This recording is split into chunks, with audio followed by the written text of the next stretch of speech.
Look at some of our Alaska news for this Tuesday morning. An Ekwok man was arrested after allegedly threatening his girlfriend and a nearby witness with a high-powered rifle. When the troopers came out to arrest him, he had informed people that the only way he or anybody coming to arrest him would leave would be in a body bag. They managed to get on the phone and convince him to come out, and he was arrested without anybody being shot. We reported yesterday on how Fairbanks Memorial is under new local control. It's actually all three of the Fairbanks medical facilities that are under that same ownership, part of the Hospital Foundation. So it is now the largest private hospital in Fairbanks. Alaskans apparently are most likely out of all 50 states to have their credit card details stolen. However, we are also the least likely to commit fraud, according to a new national study. And in 2016 apparently was a growth year for the pipeline. They saw more oil going through the pipe than they did the year before. That's not, that's a good thing, but it is not necessarily as good as it could be economically because, of course, the value of the oil was down. The economic impact of outdoor recreation is now going to be specifically tracked and measured by the federal government with hopes that somehow eventually they're going to start looking at the impact here in Alaska.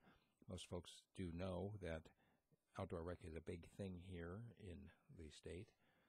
It also, by the way, Alaska has turned for the EPA regional administrator, according to the way things traditionally have done, but there's no telling whether or not Trump is going to do that because it is actually up to the pleasure of the president on who he's going to make the new administrator in terms of the regional areas of the EPA. The New Year's Eve chase, I don't know if you read about this, a kid, an 18-year-old, was basically they tried to pull him over, and he sped off down on Chena Pump Road. And he eventually abandoned the car. They caught him. He was arrested not only for reckless driving and speeding, but also for violating his instructional permit. Somebody didn't train him correctly, apparently, on how to outrun. We'll leave that.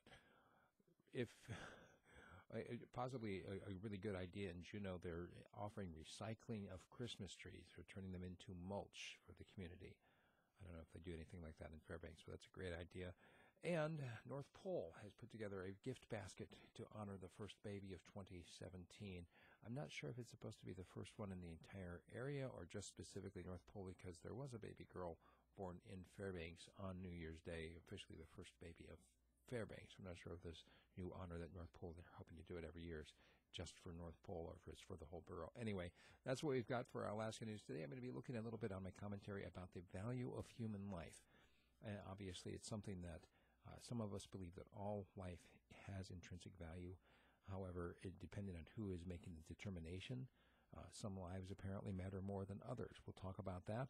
And I'd love to get your input. Please send me an email, steve@radiofreespeech.com. Tell all your friends, become a sponsor at Patreon, or, of course, a direct subscription is always available at radiofreespeech.com. Thanks.